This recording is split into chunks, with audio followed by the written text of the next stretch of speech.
स्वागत है उसका के डिवीजन में। और ये काफ़ी इंपॉर्टेंट वीडियो खासकर क्लास 10th में जिनका बोर्ड का एग्जाम होने वाला है। और इतिहास अगर आप पढ़ रहे हैं हिस्ट्री तो उसका चैप्टर 3 हमने क्लास में ख़त्म कर दिया है और पहले भी हमने इसको पढ़ा चुका था। अब इसका आपका क्वेश्चन आंसर का बारी है और इतना अच्छा से लिखा हुआ है कि अगर आप इसको एक अच्छा से एक बार दोबारा सुन लेते हैं और एक बार आप लिख लेते हैं तो निश्चित रूप से इस चैप्टर से जो क्वेश्चन आएगा आपसे छूटेगा नहीं। और काफ़ी आसान भाषा में लिखा हुआ है और बिल्कुल एकदम सटीक लिखा हुआ है, तो इसको आप अच्छा से ध्यान से जरूर स्पीड बढ़ा करके पहले एक से दो बार सुन लीजिए और आराम से लिख लीजिए। तो ठीक है, इस वीडियो को शुरू करें। हिंद चीन में राष्ट्रवादी आंदोलन। तो पहला क्वेश्चन इसका ऑब्जेक्टिव से शुरू करते हैं कि हिंद चीन क्षेत्र में कौन कौन सा देश आते हैं। तो हिंद चीन देश में कंबोडिया, वियतनाम और लाओस। इसको याद रखने के लिए सबसे सिंपल और आसान ट्रिक हम बहुत पहले ही अगले साल ही बता दिए थे कि आप याद रखिएगा कबीला। क्या याद रखिएगा? कबीला। अगर कबीला याद रहेगा तो ऑप्शन में कुछ भी घुमा के दे देगा तो आपको कुछ भी डरने की जरूरत नहीं है। कंबोडिया, क से कंबोडिया, बी से वियतनाम और ला से लाओस। ये अगर आप याद रख लेते हैं तो कितना भी क्वेश्चन का आंसर घुमाए कोई दिक्कत नहीं होने वाला है और हम जो पढ़ाएंगे वो आपके दिमाग में छप जाएगा। तो ठीक है, आगे बढ़ते हैं। अंकुर वाट का मंदिर कहाँ है? तो अंकुर वाट का मंदिर है कंबोडिया में। अंकुर वाट का मंदिर कहाँ है? कंबोडिया में। हिंद चीन पहुँचने वाला प्रथम व्यापारी कौन थे? तो हिंद चीन पहुँचने वाले प्रथम व्यापारी पुर्तगाली थे। हिंद चीन में बसने वाले फ्रांसीसी को क्या कहते हैं? देखिए, हिंद चीन में बसने वाले फ्रांसीसी को कोलोन कहते हैं। क्या कहते हैं? इसको कोलोन कहते हैं। लेकिन याद रखिएगा कि कोलोन फ्रांसीसी को कहते हैं हिंद चीन में बसने वाले को। भारत में भी कुछ अंग्रेज लोग आए थे तो हम लोग उसको फिरंगी कहते थे। तो ऐसे ही जो फ्रांसीसी आए थे हिंद चीन में बसने के लिए उसको कोलोन कहते हैं। नरोत्तम सिन्हानु कहाँ के शासक थे? तो कंबोडिया के थे। नरोत्तम जो सिन्हानु थे ये कंबोडिया के शासक थे। और आगे बढ़ते हैं। The history of the loss of Vietnam ये लिखा गया है फान बोई चाओ के द्वारा।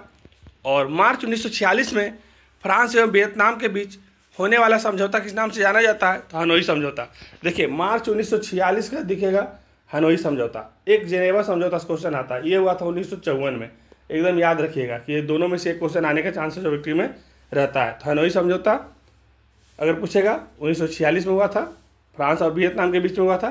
किसके किसके बीच में हुआ था? तो फ्रांस और वियतनाम के बीच में हुआ था। ये भी याद रखिएगा, फ्रांस और वियतनाम के बीच में हुआ था। ऐसा पूछा जा सकता है कि हनोई समझौता किसके बीच में हुआ था? फ्रांस और वियतनाम के बीच में हुआ था। कब हुआ था? 1946 में हुआ था। जिनेवा समझौता कब हुआ था? 1954 में हुआ था। किस प्रसिद्ध दार्शनिक ने एक अदालत लगाकर अमेरिका को वियतनाम युद्ध के लिए दोषी करार दिया? तो ये जो रसेल था ना, ये बहुत इंपॉर्टेंट क्वेश्चन है। जो ये रसेल था ये अमेरिका को एक आदत लगा करके दोषी सजा दिया था। इसमें हुआ क्या था कि आप लोग सुने होंगे या नहीं सुने होंगे, लेकिन हम पढ़ाए हैं कि अमेरिका जो है ना बहुत क्रूर टाइप का एक बार युद्ध करता है। खास करके ये माइली गांव का एक घटना रहता है। इसमें सभी को क्या करता है ना कि बंधक बना करके और जितने भी पुरुष लोग सबको मार देता है और महिलाओं के साथ बहुत दिनों तक बलात्कार करता है। और उसी में से एक बूढ़ा आदमी बच जाता है और ये कहानी बताता है। तो अमेरिका को बहुत एकदम छोटा नज़र से लोगों को द्वारा देखा जाता है और काफ़ी इसको बदनाम बेकार भी बोला जाता है। बहुत बेकार तरह से युद्ध किया था अमेरिका। तो उसी में रसेल जो है ना एक अदालत लगा के अमेरिका को वियतनाम युद्ध के लिए दोषी करार दिया था और अमेरिका को बोला भी था कि वियतनाम का जितना भी नुकसान हुआ है वो सब इसको भरपाई किया जाए। तो ठीक है, आगे बढ़ते हैं। हिंद चीन क्षेत्र के अंतिम युद्ध समाप्ति के समय अमेरिका राष्ट्रपति कौन थे? तो देखिए, जब हिंद चीन युद्ध का जब अंतिम समय से चल रहा था, समाप्त हो रहा था, तो उस समय अमेरिका के जो राष्ट्रपति थे उनका नाम था निक्सन। उनका नाम क्या था? तो उनका नाम था निक्सन। हुआ आंदोलन किस प्रकृति का आंदोलन था? तो एक क्रांतिकारी और धार्मिक आंदोलन है। हुआ जो है क्या है? तो क्रांतिकारी धार्मिक आंदोलन था। इसको आप देख लीजिएगा।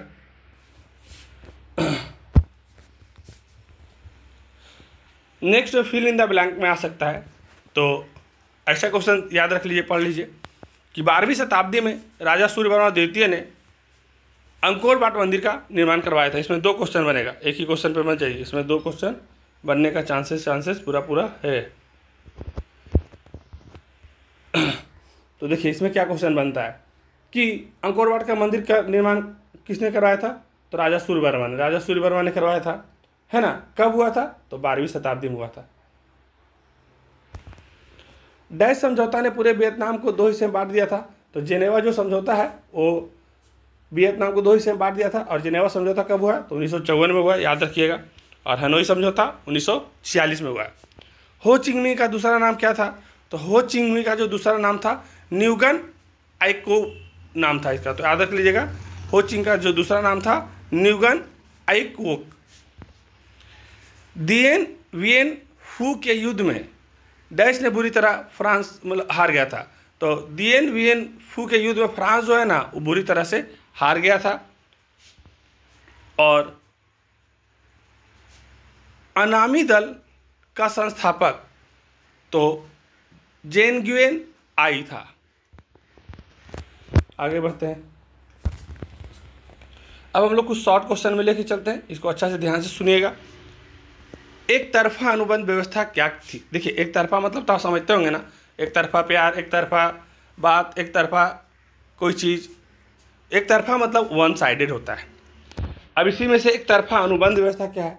अब इसमें क्या होता है कि इस व्यवस्था मतलब यह जो व्यवस्था है एक तरफा अनुबंध व्यवस्था, इसमें क्या होता है कि जो गरीब लोग हैं ना उसको ज़बरदस्ती और बंधुआ मजदूर के जैसा बहुत सारा काम कराया जाता है, लेकिन कोई अधिकार नहीं दिया जाता है। और वहीं पर जो अमीर लोग होते हैं, जो मालिक लोग होते हैं, उसके पास बहुत सारा अधिकार होता है। तो आप आराम से लिखिएगा इसको कि एक तरफा व्यवस्था, यह व्यवस्था एक तरफ की बंधुआ मजदूरी थी जहाँ मजदूरों का कोई अधिकार नहीं था, जबकि मालिकों को और बड़े लोगों को, पूंजीपतियों को असीमित अधिकार प्राप्त था।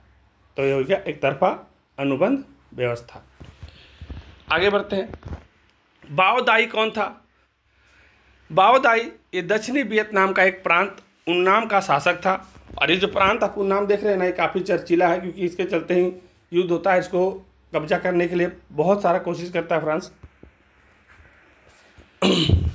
तो बाओ दाई ये दक्षिणी वियतनाम का एक प्रांत उन्नाम का शासक था, जिसे फ्रांस तथा अमेरिका का समर्थन प्राप्त था। और इसको जो उन्नाम को जो था फ्रांस तथा अमेरिका का समर्थन प्राप्त था, लेकिन इनका शासन साम्यवादियों के समक्ष टिकना कठिन था। अतः साम्यवादी राष्ट्रवादी के बढ़ते विरोध के कारण बाओ दाई को 25 अगस्त 1945 को अपना पद छोड़ना पड़ा। तो पूछा जा सकता है कि कब ये पद छोड़ा था? तो 25 अगस्त 1945 को छोड़ना पड़ा था बाओ दाई को अपना पद। नेक्स्ट क्वेश्चन है हिंद चिन्ह का अर्थ क्या है? देखिए भैया हिंद चिन्ह का अर्थ क्या है, तो यहाँ पर एक तो हम बना देते हैं आप लोग के लिए इस कलर से, एक तरह से ये देखिए डायरेक्शन ला बना दे रहे हैं, ठीक है, इसको इधर घसका दे रहे हैं। अब क्वेश्चन है कि हिंद चिन्ह का अर्थ क्या है, तो आप समझिएगा कि हिंद चिन्ह जो है वो दक्षिण पूर्वी एशिया में, एशिया जो पूरा पृथ्वी पर है, तो एशिया का जो दक्षिण क्षेत्र है, एशिया का कौन सा क्षेत्र है? तो एशिया मान लेते हैं कि यहाँ पर है, मान लेते हैं इतना बड़ा एशिया है, तो इसका जो दक्षिणी क्षेत्र है और पूर्वी इधर साइड में, तो दक्षिण पूर्व एशिया में हिंद चीन देश में अभी पर्याय तत्कालीन समय में लगभग 3 लाख वर्ग किलोमीटर में फैला हुआ है। लगभग 3 लाख किलोमीटर वर्ग में फैला है। दक्षिण जो चीन है, हिंद चीन जो है लगभग 3 लाख वर्ग किलोमीटर में फैला हुआ है। उस प्रायद्वीप क्षेत्र से है जिसमें आज वियतनाम, लाओस और कंबोडिया, हम आपको बता देते कबीला 3-3 लोग, तो 3-3 देश है उसमें, वियतनाम, कंबोडिया और लाओस इस क्षेत्र में आते हैं। इनकी उत्तरी सीमा म्यांमार से लड़ती है, और जो उत्तर वाला जो सीमा है, ऊपर वाला जो सीमा उत्तरी माने होता है ऊपर, तो ऊपर वाला जो सीमा है ये हिंद चीन का ऊपर वाला जो सीमा है वो म्यांमार से एवं चीन को छूती है, म्यांमार और चीन को छूती है। ये वाला जो दक्षिणी ऊपर वाला उत्तर वाला जो सीमा है, उत्तर वाला जो है, तो दक्षिण में चीन सागर है, और अगर नीचे में जाएंगे तो नीचे में चीन सागर है, नीचे में जाएंगे तो चीन सागर है, और पश्चिम में म्यांमार क्षेत्र पड़ते हैं, और इसका पश्चिम साइड में इधर जाएंगे तो इधर म्यांमार क्षेत्र पड़ता है। और इस तरह से दक्षिणी वियतनाम के बारे में इतना सारा कुछ जानना था। इसको एक बार अच्छा से आप पहले लिख लीजिएगा, समझ में आ जाएगा। 3 लाख वर्ग किलोमीटर के आसपास से फैला हुआ था, ये ध्यान रखिएगा, इसमें से इंपॉर्टेंट है। नेक्स्ट क्वेश्चन है जिनेवा समझौता कब और किसके बीच हुआ? देखिए क्वेश्चन आ ही गया, आता है क्वेश्चन, इसीलिए इसको ध्यान से रखना जरूरी है। जिनेवा समझौता फ्रांस और वियतनाम के बीच हुआ था। पूछेगा जिनेवा समझौता किसके किसके बीच हुआ था? तो फ्रांस और वियतनाम में। हुआ क्या ना था, ये देखिए ये जो कंबोडिया, लाओस और जो वियतनाम है, इस पर एक तरफ से हिंद मतलब कि हिंदुस्तान और एक तरफ से चीन कुछ कुछ क्षेत्र पर कब्जा था। अब ये जो फ्रांस आया था ये चाहता था ना हम चीन की तरफ में रहेंगे ना इधर रहेंगे, हिंदुस्तान की तरफ में रहेंगे। ये बीच में कब्जा कर लिया था और बहुत दिनों तक शासन किया था, बहुत बाद में आया लेकिन ये बहुत दिन तक शासन करता है फ्रांस। आगे बढ़ते हैं। तो जिनेवा समझौता फ्रांस और वियतनाम के बीच अमेरिकी हस्तक्षेप के कारण 1954 में हुआ।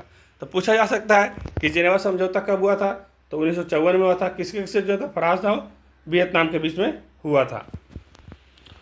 हुआ हुआ आंदोलन की चर्चा करें। हुआ हुआ आंदोलन 1939 ईस्वी में फ्रांस में हुआ था। हुआ हुआ आंदोलन अगर पूछेगा कि कब हुआ था, तो 1939 में हुआ था। किसके साथ हुआ था, तो तुमने कहाँ पे हुआ था, तो प्रारंभ, इसे छोड़िए, फ्रांस वाला भी बात नहीं लिखना है, थोड़ा सा गड़बड़ा दिए, प्रारंभ को फ्रांस बोल दिए। फिर से आप समझ लीजिए, हुआ हुआ आंदोलन की चर्चा करें। हुआ हुआ आंदोलन 1939 ईस्वी में प्रारंभ हुआ था। मतलब हुआ हुआ आंदोलन कब हुआ था आपसे पूछेगा, तो आप इसको कर लीजिएगा 1939 में। कब कर लीजिएगा इसको, 1939 में हुआ था, जो एक बौद्धिक धार्मिक क्रांतिकारी आंदोलन था। ये आपसे पूछा जा सकता है कि जो हुआ आंदोलन कौन सा आंदोलन था, तो हुआ हुआ जो आंदोलन है ये बौद्धिक धार्मिक क्रांतिकारी आंदोलन था। बौद्धिक धार्मिक और क्रांतिकारी आंदोलन था, ये ऑब्जेक्टिव में पूछा जाता है। इस आंदोलन में क्रांतिकारी उग्रवादी घटनाओं को भी अंजाम देते थे, जिसमें आत्मदाह तक की भी शामिल था। आत्मदाह मतलब अपने आप को ही खत्म कर लेते थे। अब कुछ लघुतरीय प्रश्न में हिंद चीन में फ्रांसीसी प्रसार का वर्णन करिए। तो आप लोग इसको लिखिएगा कि 17वीं शताब्दी तक बहुत से फ्रांसीसी व्यापारी पादरी हिंद चीन पहुंच गए थे। इसके बाद फ्रांस ने कोचीन के शासक से संधि कर लिया, मतलब समझौता, और अपना शक्ति बढ़ा लिया। अब फ्रांस आया और अपना कुछ कोचीन के शासकों से मिलकर समझौता कर लिया और अपना शक्ति फ्रांस बढ़ा लिया, और कंबोडिया को भी अपने अधिकार क्षेत्र में ले लिया। और जो कंबोडिया था हिंद चीन का क्षेत्र, उसको अपने क्षेत्र में फ्रांस ले लिया। और इस तरह 20वीं शताब्दी के प्रारंभ तक फ्रांस ने धीरे धीरे संपूर्ण हिंद चीन को अपना में मिला लिया। देखिए 17वीं शताब्दी से शुरू हुआ फ्रांसीसी और सब का आना, और 20वीं शताब्दी तक पूरा हिंद चीन पर कब्जा फ्रांस ने जमा लिया। और काफ़ी शक्तिशाली उस समय था फ्रांस, इसको उस समय हराना आसान नहीं हुआ करता था। नेक्स्ट है,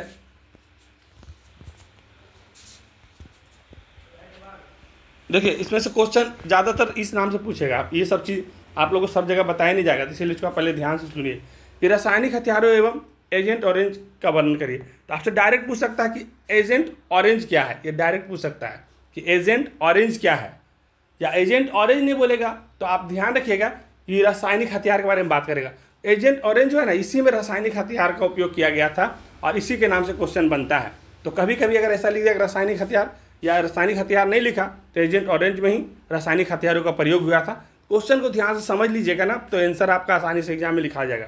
तो देखिए हम शुरू करते हैं कि रासायनिक हथियारों एवं एजेंट ऑरेंज का वर्णन करें। तो एजेंट ऑरेंज का ही नाम से वर्णन करते हैं कि रासायनिक हथियार नापाम अग्निबमों में गैसोलीन को मिलाकर तैयार कर मिश्रण है। मतलब जो रासायनिक हथियार है, जो इन नापाम अग्निबमों में गैसोलीन को मिलाकर तैयार कर मिश्रण है, जो त्वचा से चिपक कर जलते रहता है। मतलब इतना खतरनाक ये रासायनिक हथियार है एजेंट ऑरेंज कि जहाँ पर जाता है और चिपक जाता है तो उसको जला के ख़त्म कर देता है। ये जिस जगह पे जाएगा, जहाँ भी गिराएंगे उस जगह को नष्ट कर देता है।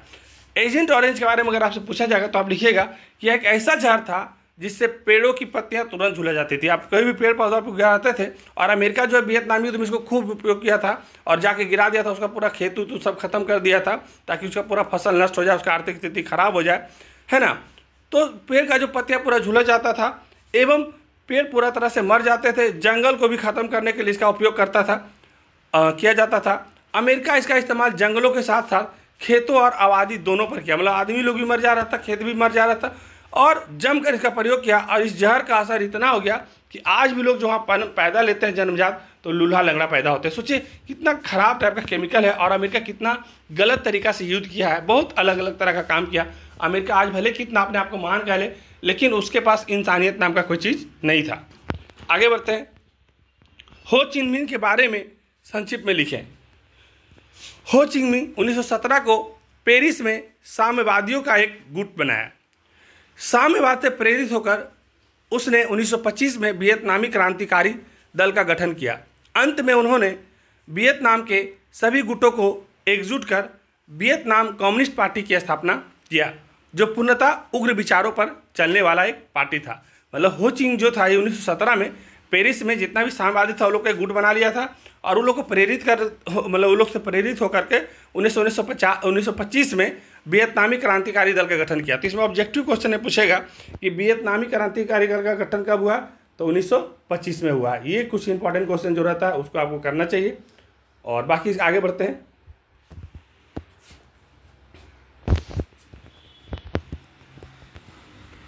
नेक्स्ट क्वेश्चन इस तरह से अगर बन गया कि हो चिंग मिंग मार्ग क्या है बताएं, तो हो चिंग मिंग मार्ग हनोई से प्रारंभ होकर दक्षिण वियतनाम तक, देखिए कहाँ से प्रारंभ हो रहा है, हनोई से प्रारंभ होकर के दक्षिणी वियतनाम तक जाने वाले मार्ग हैं जो लाओस कंबोडिया के सीमा क्षेत्र से गुजरता हुआ जाता है। अमेरिका कई बार इस मार्ग को क्षतिग्रस्त कर चुका था, लेकिन वियतनाम इसे तुरंत ही मरम्मत करा लेता था। नेक्स्ट क्वेश्चन, अमेरिका हिंद चीन में कैसे घुसा था। देखिए अमेरिका जो आया इतना जो बदमाशी करता है, लेकिन ये हिंद चीन में घुसा कैसे, इस पर चर्चा करने के लिए क्वेश्चन आ सकता है। तो आप लिखिएगा कि अमेरिका हिंद चीन में फ्रांस को सहायता देने के बहाने से घुसा था। मतलब अमेरिका जो आया था ना हिंद चीन में, तो फ्रांस को मतलब सहायता करेगा ऐसा बोल करके वो आ गया था और धीरे धीरे साम्यवादियों के विरोधी को मतलब साम्यवादियों के विरोध को समर्थन करने लगा। जो भी साम्यवाद का विरोध करता था उसको ये समर्थन कर देता था।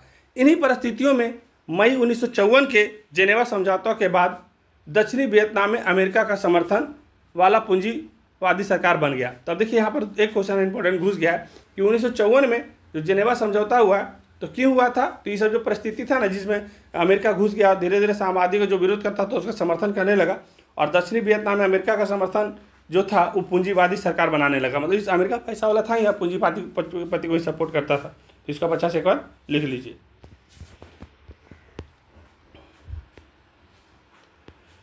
अब यहाँ से थोड़ा शॉर्ट क्वेश्चन से आगे बढ़ते हैं और कुछ लॉन्ग क्वेश्चन रहेगा, इसको बना करके आपको लिखने के लिए सीखना है। ये नहीं कि हम जैसा बोल एकदम पूरा लाइन बाय लाइन याद करना है, बस कहानी को समझिए और उसी कहानी को एग्जाम में बना बना के लिखना है। नंबर तो पूरा आना ही आना है, कोई भी क्वेश्चन मेरे वीडियो से बाहर जाना भी नहीं है, तो आपको डरने का भी जरूरत नहीं। और ऐसा नहीं सिर्फ सोशल साइंस और साइंस का, कोई भी सब्जेक्ट होगा आप लोग देखिएगा दुर्गा पूजा के बाद के टू जेड का जादू चलेगा और क्वेश्चन भी लड़ेगा और आपको पढ़ने में मजा आएगा।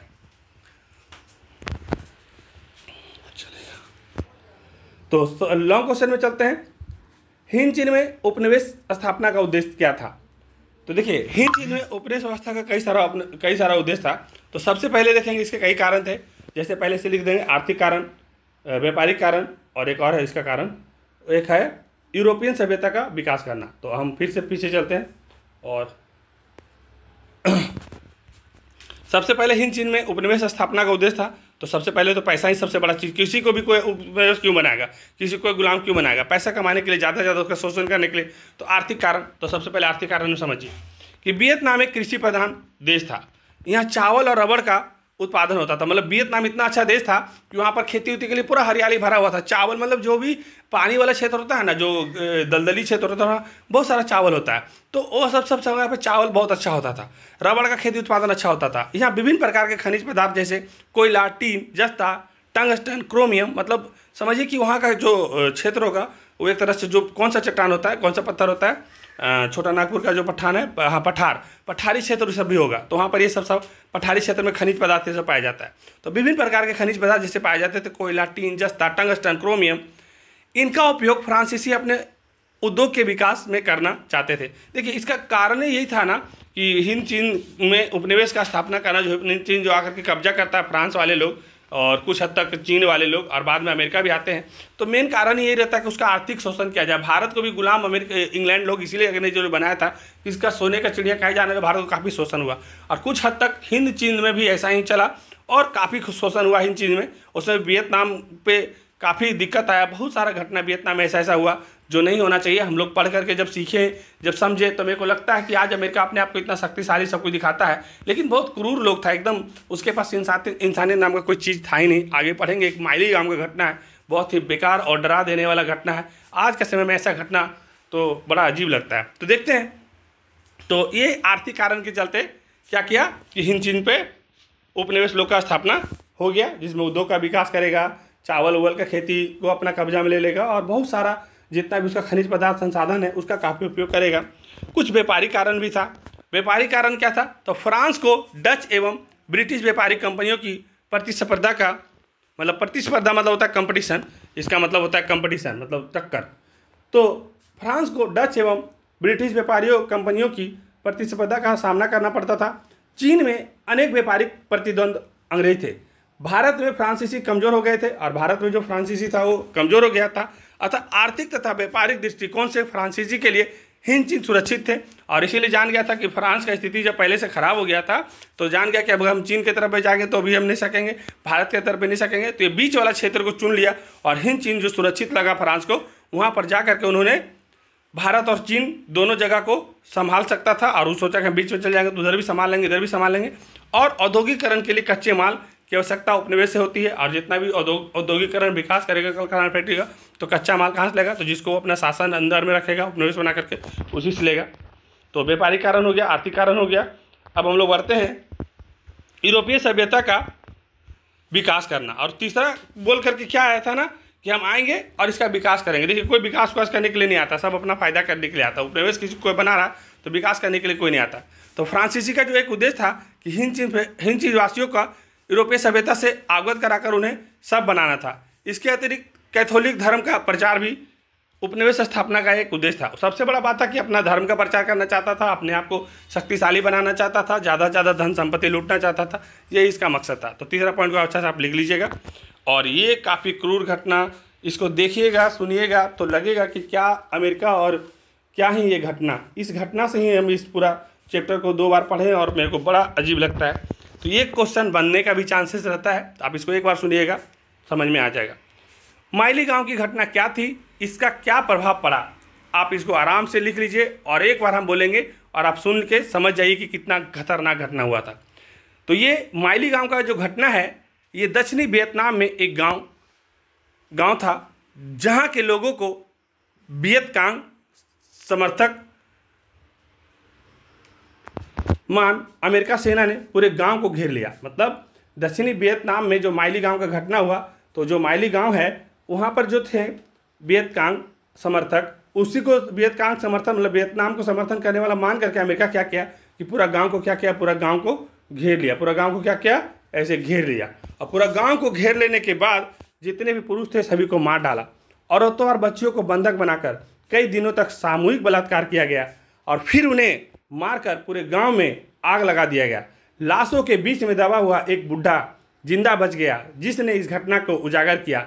यह घटना 16 मार्च 1968 को संयुक्त राज्य अमेरिका के सेना कर्मियों के द्वारा किया गया था। जितना भी सेना से भेजा था उस लोग के द्वारा ऐसा किया गया था। ये युद्ध एक अपराध था, ये तो बिल्कुल बहुत बड़ा अपराध था, जिसमें वियतनाम युद्ध के दौरान दक्षिणी वियतनाम के सोनहित जिले में निहत्थे नागरिकों की सामूहिक हत्या शामिल थी। अब सोचिए कि पूरा गांव को घेर लिया और सभी पुरुष को मार दिया और सभी बच्चियों और महिलाओं के साथ सामूहिक बलात्कार किया गया और आग लगा दिया गया। उसी में से लास्ट के बीच में एक बुढ़ा बच जाता है, ये सब घटना को जानकारी देता है। देखिए अमेरिका कितना क्रूर काम किया है। और इसी को लेकर के रसेल ने एक सभा बैठाया था और इस पर अमेरिका पे बोला था कि तुम बहुत सारा खजाना भरना पड़ेगा। और अमेरिका जो काम किया है, इतना नीचा काम किया है कि पूरा देश इसको सब थू किया। इसका काफ़ी नीचा दृष्टि से अमेरिका को देखा जाने लगा। आज अमेरिका चाहे जो भी कुछ बोल ले, लेकिन ये सब घटना जब अमेरिका किया होगा तो क्या ही इसका रेपुटेशन और क्या ही अमेरिका। पैसा सब कुछ नहीं होता है, भले आज पैसा से शक्तिशाली है अमेरिका, लेकिन उसका जो भी घटना पहले हुआ है वो बिल्कुल ही निंदनीय है और अच्छा नहीं है। तो माइली गांव की घटना को आप एक बार लिख लीजिएगा और आप तो समझ ही गए कि कितना खतरनाक घटना हुआ था। नेक्स्ट क्वेश्चन ऐसा बन सकता है कि राष्ट्रपति निक्सन के हिंद चीन में शांति के संबंध में 5 सूत्री योजना क्या थी। देखिए राष्ट्रपति निक्सन जो था ना, वो हिंद चीन के शांति संबंध के बारे में 5 गो योजना बनाया था। और ये इस प्रकार हम लिख सकते हैं कि राष्ट्रपति निक्सन के द्वारा ये 5 योजनाएं शांति के लिए। तो लिखेंगे पहला में, हिंद चीन की सभी सेना युद्ध बंद कर यथास्थान पर रहे। मतलब ये बोलते हैं निक्सन कि हिंद चीन का जितना भी सेना आप युद्ध को बंद कर दीजिए और अपने अपने स्थान पर रहिए। और युद्ध विराम की देखरेख अंतर्राष्ट्रीय पर्यवेक्षक करेंगे। मतलब कि युद्ध का विराम हो, कभी भी युद्ध द्वारा शुरू ना हो जाए, इसके लिए अंतर्राष्ट्रीय पर्यवेक्षक जो है उसका देखरेख करेंगे। और इस दौरान कोई भी देश अपनी शक्ति बढ़ाने का प्रयत्न नहीं करेगा। और कोई भी देश जो अपना शक्ति और नहीं बढ़ाए, ताकि कोई भी देश का शक्ति बढ़ता है तो युद्ध करने के लिए तैयार होता है, तो बोला कोई भी देश अपना शक्ति ना बढ़ाएंगे। और युद्ध विराम का अंतिम लक्षण समूचे हिंद चीन में संघर्ष का अंत होगा। और बोला युद्ध विराम होने के बाद जो अंतिम जो लक्षण होगा उस पूरा हिंद चीन में संघर्ष का अंत हो जाएगा। और 5वां था कि युद्ध विराम के बाद सभी तरह तरह की लड़ाई बंद हो जाएगी। और बोला जब युद्ध समाप्त कर रहे हैं, हम लोग बंद कर रहे हैं, तो इसके बाद कोई भी जो एक दूसरे का मनमुटाव या लड़ाई है तो कोई भी तरह तरह की लड़ाई नहीं होगा। तो यही क्वेश्चन था कि राष्ट्रपति निक्सन के हिंद चीन में शांति के संबंध में 5 सूत्री योजना क्या थी। तो ये 5 योजना आप अच्छा से लिख लीजिए, काफ़ी आसान है। और नेक्स्ट क्वेश्चन ऐसा बन सकता है कि हिंद चीन में राष्ट्रवाद के विकास का वर्णन करें। तो हिंद चीन में राष्ट्रवाद के विकास का वर्णन इस प्रकार से करेंगे कि 1903 तो 1903 में फान बोईचाओ ने तान होई नामक एक क्रांतिकारी संगठन की स्थापना की, जिसके नेता कुआंग दे थे। जिसके नेता कौन थे? कुआंग दे थे। देखिए पूछ सकता है कि फान बोईचाओ के द्वारा तान होई नामक एक क्रांतिकारी संगठन था जिसका स्थापना, जिसके नेता कुआंग दे थे। कौन थे इसके नेता? कुआंग दे थे। फान बोईचाओ ने the history of loss of Vietnam की रचना की। क्वेश्चन बनता है कि the history of loss of Vietnam किसने लिखा है? तो फान बोईचाओ ने लिखा है। कौन से लिखा है?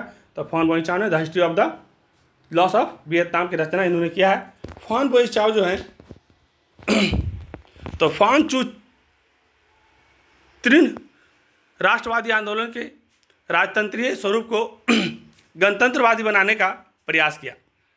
वियतनाम के छात्रों ने वियतनाम कुआन फूड होई की स्थापना की और 1914 में वियतनाम के देशभक्तों ने वियतनामी राष्ट्रवादी दल नामक संगठन बनाया। और जब इस सारा चीज़ हो गया तो 1914 में जितना वियतनाम के लोग थे, देशभक्त जो लोग थे, वो लोग वियतनामी राष्ट्रवादी दल नामक संस्था बनाया। और 1917 में न्यूगन, देखिए ये क्वेश्चन आता है कि 1917 में न्यूगन आई कोक नामक एक वियतनामी छात्र ने पेरिस में साम्यवादी का एक गुट बनाया। तो आपसे ये क्वेश्चन पूछा जा सकता है कि न्यूगन आई कोक नामक एक वियतनामी जो छात्र था वो पेरिस में कौन सा गुट बनाया था? तो साम्यवादी गुट बनाया था। तो इनका नाम आता है, तो ये ध्यान रख लीजिएगा। और 1925 में हो चिंग मी ने वियतनामी क्रांतिकारी दल का गठन किया था। तो हो चिंग मी ने वियतनामी क्रांतिकारी दल गठन 1925 में किया था। और 1930 में वियतनाम कांग सान देंगे की स्थापना की है। और अब वीडियो ज़्यादा देर नहीं करेंगे क्योंकि हम आधा घंटा सोच के रखे थे और मेरे हिसाब से लग रहा है कि कितना टाइम हो गया, 27 मिनट। तो ठीक है, आधा घंटा कहीं रखेंगे क्योंकि आप लोग से हम चाहते हैं कि ज़्यादा लोड नहीं दें और खेलते खेलते सारा पढ़ाई ख़त्म कर दें। हम लोग कहाँ बात कर रहे थे, थोड़ा सा देख लेते हैं। हाँ, 1930 में वियतनाम कांग सान देंगे की स्थापना की गई थी।